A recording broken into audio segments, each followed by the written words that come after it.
Hello everyone, you are most welcome to Pi5 Study YouTube channel. इसमें हम बात करेंगे स्पेशल फंक्शन और ग्राफ की सहायता से कठिन प्रश्नों को कैसे हल करेंगे। In this module we will discuss a new approach so that you can solve a difficult question in a very easy manner। तो हम बात करते हैं मॉड्यूल 3 के जो पहला स्लाइड है उसकी बात करते हैं। तो इसमें सबसे पहले हम आपको बता दें कि इस पूरे मॉड्यूल में स्पेशल फंक्शन और उनके यूजेस को लेकर के विभिन्न प्रकार की जो क्वेश्चंस आते हैं उनको सॉल्व करने का तरीका बताया जाएगा। Now we will come to exponential function. Exponential function आपको पता होगा e to the power x। अगर e की पावर x है तो हम जान लेते हैं कि वहाँ पे एक्सपोनेंशियल फंक्शन है। तो एक्सपोनेंशियल फंक्शन को हम डिनोट करते हैं y equal to e to the power x। बात करते हैं इसके प्लॉट की। तो इसका प्लॉट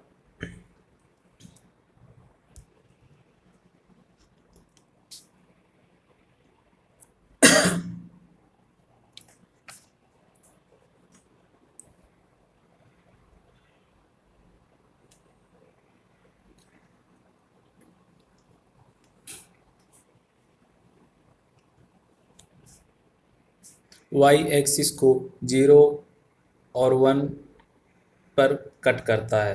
अगर हम y एक्सिस की बात करेंगे तो y एक्सिस पे 1 यूनिट पर एक्सपोनेंशियल फंक्शन की वैल्यू 1 होती है। अब ये कैसे आता है इसको हम समझ लेते हैं। y equal to e to the power x है। अगर x की वैल्यू 0 रखेंगे तो ई टू द पावर 0 की वैल्यू 1 आती है। इसलिए ये फंक्शन जब y एक्सिस से क्रॉस करता है तो 0 और 1 उसका कोऑर्डिनेट होता है जहाँ पे वो y एक्सिस को कट करता है। इसके डोमेन की बात करते हैं तो डोमेन इसका ग्राफ से ही आपको पता चल रहा होगा कि इसका डोमेन माइनस इन्फिनेटिव से प्लस इन्फिनेटिव है और रेंज इसका 0 टू इन्फिनेटिव है। क्योंकि अगर हम इस एक्सपोनेंशियल फंक्शन को नेगेटिव साइड में देखेंगे, 0 से लेस देन देखेंगे, तो ये फंक्शन y एक्सिस के अलॉन्ग एग्जिस्ट ही नहीं कर रहा है। और अगर y के ऊपर देखेंगे तो ये फंक्शन इन्फिनेटिव तक बढ़ता चला जा रहा है। फिर बात करते हैं दूसरे टाइप के फंक्शन की। एक्सपोनेंशियल की ही कैटेगरी में आता है, लेकिन यहाँ पे ई की प्लेस पे कोई नंबर होता है, कोई वैल्यूज होती है, जैसे 5 to the power x, 3 to the power एक्स, 2 टू द पावर एक्स। और ये सारे functions y to the power y equal to e to the power x की तरह 0 और 1 पर ही कट करते हैं। फिर बात करते हैं इसका डोमेन और रेंज क्या होगा। इसका डोमेन और रेंज सेम होगा। अब इस चीज़ में आपको ध्यान रखने की बात यह है कि इसका डोमेन और रेंज ओपन ब्रैकेट में लिखा गया है। इसका मतलब कि माइनस इन्फिनेटिव इंक्लूड नहीं है और प्लस इन्फिनेटिव भी इंक्लूड नहीं है। इन दोनों के बीच की जितनी वैल्यू होगी वो डोमेन होगी। रेंज की बात करते हैं जो 0 टू इन्फिनेटिव है, वो 0 से लेके इन्फिनेटिव तक जहाँ 0 इंक्लूड नहीं है। फिर बात करते हैं लॉगरिथमिक फंक्शन। लॉगरिथमिक फंक्शन आपने सुना होगा, log x, log 2x, log 5x, log nx। तो log x में क्या होता है, log x को जो डिनोट करते हैं y to the power a log e x। यहाँ पे जो बेस e है, जहाँ भी log का बेस e है उसको नेचुरल log बोला जाता है, जिसको ln x भी लिखा जा सकता है, जो हम आगे आपको अभी बताएंगे। अब log x और लॉगरिथमिक ग्राफ को डिनोट करने के दो तरीके होते हैं। पहला होता है अगर यहाँ पे a की वैल्यू 0 और 1 के बीच में लाई कर रही है, तो जो हमारा log x का प्लॉट है वो इस प्रकार से हो जाएगा। यदि a की वैल्यू ग्रेटर देन 1 है तो ग्राफ का जो प्लॉट होगा हम दूसरे प्रकार से प्लॉट करेंगे। तो अब इन दोनों में कैसे चेंज हो रहा है, कैसे प्लॉट चेंज हो रहे हैं, आप देख रहे होंगे कि ये यहाँ पे एक्स एक्सिस के अबाउट सिमेट्री कहीं मिल रही है। तो प्लॉट को बनाना कैसे हम आगे वाले मॉड्यूल में डिस्कस करेंगे, लेकिन अभी के लिए देख लेते हैं कि लॉगरिथमिक फंक्शन जो होता है उसके दो ही केस होते हैं, 0 और 0 से जीरो और वन के बीच में ए की वैल्यू होनी चाहिए। अगर ए की वैल्यू ग्रेटर देन वन है तो क्या केस होगा। अब बात करते हैं property of logarithmic function. Logarithmic function की बहुत सारी प्रॉपर्टी होती हैं, जैसे अगर y equal to log x base a. अच्छा, बहुत लोग ऐसी गलती करते हैं कि लॉग को पढ़ा कैसे जाता है वो यही नहीं समझ पाते हैं। तो लॉग को पढ़ने का सही तरीका है y equal to log x base a. यहाँ पर x is greater than zero, a is greater than zero और a does not equal to one. अगर ये तीन कंडीशन सेटिस्फाई कर रही हैं तभी y equal to log x base a valid है। फिर दूसरी बात करते हैं, अगर लॉग ए बेस ए है तो उसका वैल्यू वन होता है। तीसरी प्रॉपर्टी है लॉग एक्स बेस ए है तो उसको हम सिंपली लिख सकते हैं लॉग एक्स बाई लॉग ए। अब दोनों न्यूमरेटर और डिनोमिनेटर में हम इक्वल बेस को भी रिप्लेस कर सकते हैं अगर कहीं कैलकुलेशन में यूज हो रहा है। फिर फोर्थ है log x a to the power k को हम लिख सकते हैं one by k log x base a. अब यहाँ पे क्या है कि a to the power k just बाहर आया तो वन अपान के आ गया। अगर एक्स टू द पावर के होता तो वो केवल के आता, तो वो पावर वाला फार्मूला हम यूज करते हैं। जैसे अगर log x to the power k and base a होता तो वहाँ पे क्या हो जाता, के बाहर आ जाता, लॉग एक्स बेस ए। लेकिन इस केस में क्या है, log x a to the power base k है तो यहाँ पे one by k log x base a होगा। फिर नेक्स्ट प्रॉपर्टी है a to the power log x base a है तो यहाँ पे हम एक्स और ए को इंटरचेंज कर सकते हैं तो लॉग की वैल्यू चेंज नहीं होती।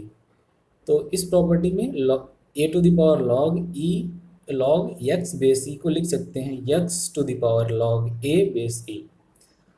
और अगर नेक्स्ट प्रॉपर्टी है a to the power log e to the power log x base e, तो अगर बेस ई यहाँ पे कैंसिल हो जाएगा, केवल एक्स बचेगा।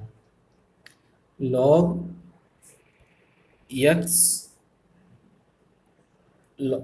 X base e equal to k है, इसका मतलब a to the power k equal to x है। अब जो हमने पहले बताया कि लॉग एक्स बेस ई होता है तो वहाँ पे इसको हम ln एक्स लिख सकते हैं। तो बहुत जगहों पर देखा जाता है अगर ln एक्स लिखा है उसका मतलब लॉग एक्स बेस ई है। ln का मतलब ही होता है कि यहाँ पे अगर ln एक्स है तो उसका बेस ई है। फिर हम बात करते हैं इस वाले प्रॉपर्टी का, जहाँ पे आप एरो देख रहे हैं यहाँ पे इंडिकेट किया गया कि अगर e to the power log e base x है तो e और e कैंसिल हो जाता है। तो these are some property about which we can learn about and we can use in future।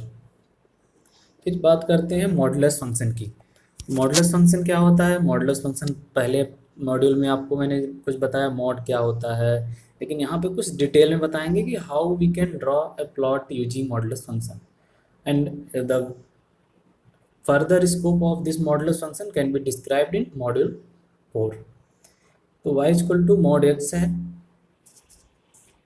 इसके तीन केसेस हो सकते हैं, या तो x की वैल्यू ग्रेटर देन जीरो है, या x इक्वल टू जीरो है, और x is less than zero है।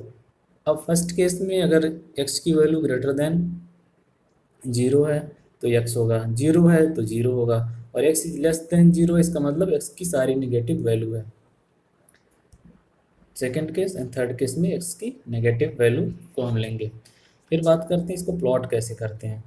अब हमने y इक्वल टू एक्स का लीनियर फंक्शन मॉड्यूल 2 में बता दिया, लीनियर फंक्शन कैसे प्लॉट किया जाता है। तो अगर x की वैल्यू ग्रेटर देन जीरो है तो y equal to x plot हो जाएगा, जीरो से लेके x की साइड में जस्ट एक लीनियर फंक्शन कर देंगे, और जीरो पे वैल्यू जीरो आ रही है। अब y equal to minus x का कैसे प्लॉट करेंगे, इसके दो मेथड है, एक y equal to m x, जहाँ पे m equal to tan theta, theta theta की वैल्यू जितनी भी होती है एक्स एक्सिस से लेकर के उतने एंगल पे हम एक लाइन ड्रॉ कर देते हैं। तो उसी प्रकार से यहाँ पे स्लोप कितना है, -1 है। -1 की वैल्यू कितनी होती है, 10 135। तो उस प्रकार से y इक्वल टू -x का ग्राफ हम बना देंगे। एक बात ध्यान रखिए, ये सारी चीज़ें बहुत ही फंडामेंटल हैं, इसको आप एज ए कॉन्सेप्ट अपने आप को प्रिपेयर करिए, जिससे आगे आने वाले सारे कंटेंट समझने में आपको बहुत ज़्यादा आसानी होगी। फिर बात करते हैं इसकी डोमेन और रेंज को हम कैसे निकालेंगे। तो डोमेन और रेंज को निकालने के लिए हम देख लेंगे कि x की क्या लिमिट है, -x कहाँ से शुरू हो रहा है और y एक्सिस पे इस ग्राफ की लिमिट कहाँ से है। तो यहाँ पे हमने देखा डोमेन -∞ टू +∞ है, तो डोमेन हो गया। रेंज देखने के लिए हमारा प्लॉट कहाँ से शुरू हो रहा है, 0 से शुरू हो रहा है, लेकिन 0 क्या है, क्लोज्ड ब्रैकेट में लिखेंगे। 0 को क्लोज्ड ब्रैकेट में लिखेंगे और वो कहाँ तक जा रहा है, इन्फिनेटिव तक जा रहा है, लेकिन इन्फिनेटिव यहाँ पे इंक्लूड है ही नहीं, पता ही नहीं कहाँ तक ग्राफ जा रहा है, अपर लिमिट क्या है। तो इस प्रकार से जो हमने आपको मॉड्यूल 1 में बताया था कि ब्रैकेट्स का कहाँ पे कितना इफेक्टिव यूज आता है, उस चीज़ को आप इन प्रकार के प्रश्नों के माध्यम से समझ सकते हैं। अगर आपको ब्रैकेट समझने में अभी भी कठिनाई हो रही है तो आप मॉड्यूल 1 को देखिए और ब्रैकेट का कैसे यूज करना है उसको आप समझ लीजिए, तो आगे आने वाले सभी क्वेश्चंस को समझने में आपको बहुत ज़्यादा आसानी होगी। फिर हम आपको एक एग्जांपल्स की बात करते हैं कि अगर आपको हमने बता दिया y equal to mod x का ग्राफ कैसे बनता है और कैसा दिखता है और कैसे कैसे क्या क्या इसके डिफरेंट कंटेंट होते हैं। अब हम एक एग्जांपल की बात करते हैं, जो यहाँ पे सबसे नीचे आपको एग्जांपल है, draw the graph of function y equal to mod x-1 plus mod x-2। इसका हमें प्लॉट ड्रॉ करना है। तो इसी प्रकार जैसे हमने modulus function y equal to mod x का होता है, उसी प्रकार से हम आप ड्रॉ कर सकते हैं। तो हम इसको आगे बताएंगे कि कैसे ड्रॉ करना है। तो हमने पहले ही बताया था रियल लाइन मेथड, संख्या रेखा पर इसको निरूपित कैसे करते हैं। तो पहला स्टेप क्या होता है कि जो भी मॉड में लिखा है उसको इक्वल टू 0 कर दो, या जो भी ओपन ब्रैकेट में लिखा है सारे कंटेंट को 0 कर दो। तो हमने x-1 को 0 किया, इक्वल टू 0 आया, x की वैल्यू 1 आई। इसी प्रकार x-2 equal to 0, x equal to 2 आया। अब हम क्या करते हैं, इसको रियल लाइन मेथड की सहायता से इसको एक रियल लाइन पे ड्रॉ करते हैं। अगर आपको रियल लाइन समझने में दिक्कत हो रही है तो आप मेरे पिछले मॉड्यूल पर जाइए और उसको समझ लीजिए कि रियल लाइन कैसे ड्रॉ करते हैं। फिर अब हम देखेंगे x-2 की वैल्यू कहाँ पे निगेटिव है। अगर x-2 में कोई भी x की वैल्यू 2 से छोटी रखेंगे तो x-2 की वैल्यू हमेशा निगेटिव आएगी। इसलिए यहाँ पे x-2 के जो सामने 2 तक सारी वैल्यू नेगेटिव है, लेकिन x-1 के केस में जो x से सारी वैल्यू छोटी होंगी वो नेगेटिव होती हैं। तो हम यहाँ पे 3 केस बना लेते हैं। एक केस फर्स्ट है कि x की value less than equal to 1 है। तो इस जो हमारा फंक्शन है y equal to mod x-1 plus mod x-2 में x की वैल्यू रखेंगे, x is less than equal to 1। तो और दोनों वैल्यू नेगेटिव है तो मॉड हट जाएगा, तो y equal to -2x plus 3 बचेगा। केस 2 में क्या होगा, 1 और 2 के बीच की वैल्यू है, तो क्या होगा, x-1 पॉजिटिव होगा लेकिन x-2 नेगेटिव होगा, तो y इक्वल टू 1 मिल जा रहा है। केस 3 में क्या होगा, x की value greater than equal to 2 है, तो सभी वैल्यू पॉजिटिव होगी, तो यहाँ पे y जो हमारा सॉल्व करने पे जो फंक्शन मिल के आएगा y इक्वल टू 2x-3। अब हम तीनों केस को अलग अलग ड्रॉ करेंगे। तो हमने एक प्लॉट बनाया और वहाँ पे x एक्सिस पे 1 और 2 पॉइंट्स को डिनोट करेंगे, 1 एंड 2। फिर क्या करते हैं, व्हेन केस 1 में जब x की वैल्यू लेस देन 1 थी तो हमारा जो फंक्शन था y equal to -2x plus 3। लेकिन केस 2 में y की वैल्यू 1 आ रही है, तो पहले क्या करते हैं कि पहले सेकंड केस ड्रॉ कर लेते हैं, 1 और 2 के बीच में वैल्यू y=1 ड्रॉ कर लेते हैं, जो हमने आपको सबसे पहला प्लॉट बताया था y=k का, पैसे k का कैसे प्लॉट किया जा सकता है। तो y=k के केस में यहाँ y=1 है, तो हमने 1 और 2 के बीच में प्लॉट कर दिया। अब जो भी प्लॉट होगा वो x ये 1 से छोटे वाले के लिए और 2 से बड़े वाले के लिए। तो यहाँ पे आप देख रहे हैं y=-2x+3 है, मतलब x माइनस एक्स है, y=-x की तरह है, तो उसको हम y=-x के टर्म में लिख देंगे। बट ये कॉन्टिन्यूस टाइप का फंक्शन, मतलब यह केस 1 और केस 2 एक दूसरे से जुड़े हुए हैं। जब x की value less than equal to 1 थी, तभी केस 2 में x की वैल्यू 1 ग्रेटर देन और इक्वल टू 1 है। तो जहाँ पे केस 2 ख़त्म हो रहा है और जहाँ पे केस 2 शुरू हो रहा है, दोनों को इंक्लूड करते हुए y=-2x+3 का ग्राफ प्लॉट कर देंगे। पहला केस में y=-x की तरह प्लॉट करेंगे, और दूसरा केस हमने बता दिया, तीसरे केस में क्या होगा, y=-2x+3। यह पॉजिटिव लीनियर फंक्शन है, तो इसको इस प्रकार से प्लॉट कर देंगे। अब हम बात करते हैं डोमेन और रेंज की। तो डोमेन प्लॉट को आप देखिए, x की वैल्यू कहाँ से कहाँ तक जा रही है, x एक्सिस की वैल्यू प्लॉट में जो एग्जिस्ट कर रही है, और y की वैल्यू। तो डोमेन क्या होगा, -∞ से +∞, और रेंज क्या होगा, 1 to ∞। अब हम बात करते हैं रेक्टेंगुलर हाइपरबोलिक फंक्शन, y=1/x। इसको बोलते हैं रेक्टेंगुलर हाइपरबोलिक फंक्शन, जहाँ पे x does not equal to 0। हमने पहले ही बताया था कि अगर कहीं भी f(x) है और वहाँ f(x) है, सबसे पहले मॉड्यूल में f(x) है और 1/f(x) टाइप का कुछ फंक्शन लिखा गया, तो f(x) की वैल्यू ग्रेटर देन 0 होनी चाहिए, और f(x) does not equal to 0 अगर वो फंक्शन डिफाइन है। तो यहाँ पे सेम केस अप्लाई होगा। अब इसका अगर हम डोमेन और रेंज देखते हैं, तो यह फंक्शन क्या है, फर्स्ट और फोर्थ कोऑर्डिनेट में लाई कर रहा है, लेकिन 0 इंक्लूड नहीं है। तो डोमेन लिखते टाइम हमें एक चीज़ का ध्यान रखना होगा कि करली ब्रैकेट की सहायता से हमें 0 को सब्सट्रैक्ट कर देना होगा, क्योंकि करली ब्रैकेट में फाइनाइट नंबर को लिख सकते हैं। यहाँ पे केवल 0 इंक्लूड नहीं है, बाकी और सारी वैल्यू -∞ से +∞ तक डोमेन और रेंज दोनों में इंक्लूड कर रही है। फिर नेक्स्ट आता है सिग्नम फंक्शन। सिग्नम फंक्शन को डिफाइन किया जाता है y=SGN(x), सिग्नम x, इसको पढ़ते हैं y=सिग्नम x। यह आपको हो सकता है देखने में इसका डिनोशन, इसका देखने में आपको लग सकता है यह y=mod x की तरह है, लेकिन ये वैसा नहीं है। यहाँ पे इस सिग्नम फंक्शन की खासियत क्या होती है कि यहाँ पे जब हमारी value x is greater then 0 होती है तो 1 होती है, x=0 पे 0 होता है, और x is less than equal to 0 है तो वहाँ पे x की वैल्यू -1 होती है। तो अगर हम पहले केस की बात करते हैं, x इज ग्रेटर देन 0 है, तो इसका मतलब क्या, y=1 है, तो y=1 को हमने प्लॉट कर दिया। अब x=0 पे वैल्यू 0 आ रही है, और जब x की वैल्यू लेस देन 0 है तो वहाँ पे -1 आ रही है।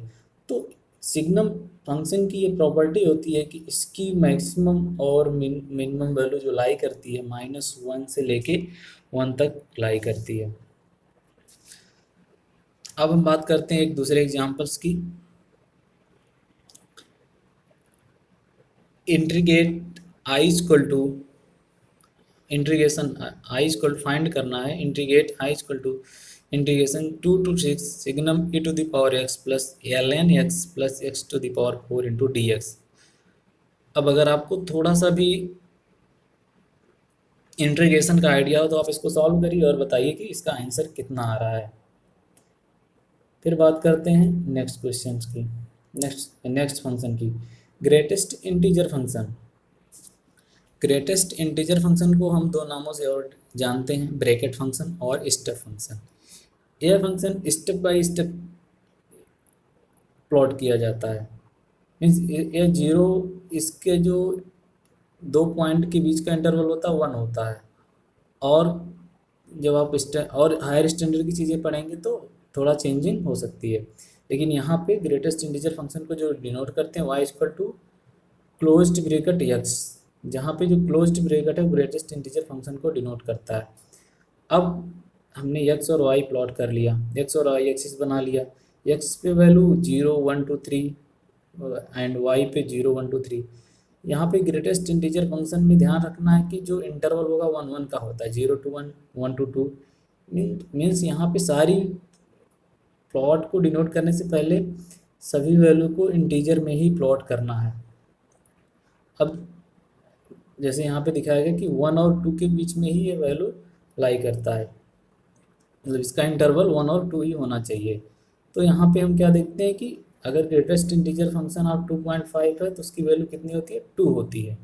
और अगर माइनस से पहला में, और अगर माइनस टू है, ग्रेटेस्ट इंटीजर फंक्शन -2 है, उसकी वैल्यू -3 होती है। इसका मतलब क्या है कि अगर हमने 2 से लेकर के 3 के बीच का ग्रेटेस्ट इंटीजर फंक्शन लिया, 2 और 3 के बीच की कोई भी वैल्यू है तो उसका जो स्टार्टिंग पॉइंट होगा वही इसकी वैल्यू होगी। जैसे 2 और 3 के बीच का हमने 2.5 लिया, यहाँ पे पहले केस में देखिए जहाँ पे एरो रेड एरो आ रही है, तो यहाँ पे 2.5 का ग्रेटेस्ट इंटीजर लिया, इसका मतलब 2 आया। अगर 2.6 होता तब भी 2 आता, 2.1 होता तब भी 2 आता। तो सारे पॉजिटिव नंबर के ग्रेटेस्ट इंटीजर फंक्शन वो वैल्यू जहाँ से शुरू होती है वो होता है। जैसे 2.1 है उसका 2 हुआ, 2.6 हुआ 2 हुआ। लेकिन नेगेटिव जो वैल्यू है उसका ग्रेटेस्ट इंटीजर फंक्शन -3 होता है। तो जिस भी इंटरवल के बीच का ग्रेटेस्ट इंटीजर लेना है उसकी उस इंटरवल की जो छोटी वैल्यू होगी, जो स्टार्टिंग वैल्यू होगी, वही ग्रेटेस्ट इंटीजर फंक्शन की वैल्यू होती है। फिर जो हमने पिछले स्लाइड में पिछले पेज पे जो हमने एक आपको क्वेश्चन दिया था कि कैसे सिग्नम फंक्शन को सॉल्व कर सकते हैं अगर इंटीग्रेट करना है, तो हम जानते हैं सिग्नम फंक्शन यहाँ पे e⁻x plus ln x plus x⁴। e⁻x का आपने प्लॉट बना के देख लिया, ln x देख लिया और x⁴ भी देख लिया। ये सारी वैल्यूज़ क्या है, पॉजिटिव है। तो x की वैल्यू जब ग्रेटर देन 0 होती है तो वहाँ पे सिग्नम फंक्शन की जो भी वैल्यू है 1 आती है। तो integration of 2 to 6 1 into dx equal to 6 - 2 equal to 4। तो अगर अब देखने में एक क्वेश्चन कितना हार्ड लगा होगा आपको, लेकिन सिग्नम फंक्शन की प्रॉपर्टी को अगर आप समझ सकते हैं, आप समझते हैं, तो इस क्वेश्चन को आसानी से सॉल्व कर सकते हैं। फिर हम बात करते हैं फ्रैक्शनल फंक्शन। फ्रैक्शनल फंक्शन क्या होता है, वो किसी एक फाइनाइट वैल्यू को डिनोट करता है, इसको कर्ली ब्रैकेट में लिखा जाता है। अब जैसे क्या है, फ्रैक्शनल वैल्यू जो फ्रैक्शनल पार्ट होगा, जैसे 2.5 उसका फ्रैक्शनल पार्ट कितना है, 0.5 है। और अगर -3.4 है तो यहाँ पे 0.4 नहीं होगा, 4 माइनस 3.4, जो पॉजिटिव वैल्यू आएगी उसी को ही लिखना है। तो कर्ली ब्रैकेट -3.4 की वैल्यू फ्रैक्शनल वैल्यू कितना आएगी, 0.6। तो ये दो केसेस है, पॉजिटिव को कैसे डिनोट करना है, नेगेटिव को कैसे डिनोट करना है। अब इसके डोमेन और रेंज की बात करते हैं। इसका डोमेन -∞ से +∞ और रेंज 0 से लेकर के 1 के बीच में लाई करता है। तो हमेशा एक चीज़ ध्यान रखना है कि रेंज और डोमेन देखते टाइम हम ग्राफिकल प्लॉट बना लें उस फंक्शन का, फिर वहाँ पे देख लें कि फंक्शन कहाँ से शुरू हो रहा है। अगर डोमेन देखना है तो x की रेंज देख लें, और अगर रेंज देखना है तो अगर रेंज देखना है तो y एक्सिस पे फंक्शन कहाँ से कहाँ तक लाई कर रहा है। फिर यहाँ पे कुछ आपको कुछ नोट्स के रूप में कुछ की पॉइंट भी यहाँ पे, माइनस ग्रेटेस्ट इंटीजर फंक्शन अगर दिया गया है तो उसको फ्रैक्शनल x लिख सकते हैं। x प्लस माइनस इंटीजर है ग्रेटेस्ट इंटीजर में, तो क्या होता है, x greatest integer function of x अलग हो जाता है, प्लस माइनस इंटीजर i हो जाता है। x plus minus ni is not equal to greatest integer x plus minus ni। फिर फोर्थ है minus greatest integer x minus x minus one. तो जैसे जो हमने पिछले केस में बताया था कि अगर -3.4 का ग्रेटेस्ट इंटीजर लिखना है तो उसकी प्रॉपर्टी ये है कि -3 - 1, तो इसका वैल्यू -4 हो जाएगा। तो ये चार कुछ की पॉइंट है जिनको आपको ध्यान में रखना है जब भी इस प्रकार के फंक्शन को आप सॉल्व कर रहे हैं। फिर बात करते हैं कि हमने इस पाई5 स्टडी यूट्यूब चैनल में आपको ट्रिक्स, टेक्निकल नॉलेज और competitive learning, easy method and practices को आपको हम बता रहे हैं। इसमें बहुत सारे ट्रिक्स बताए जाएंगे, बहुत सारी चीज़ें आपको नई लग सकती हैं, बहुत सारे मेथड आपको नए लग सकते हैं, लेकिन इसको समझने के लिए आप थोड़ा पेशेंसली आप इसको देखिए।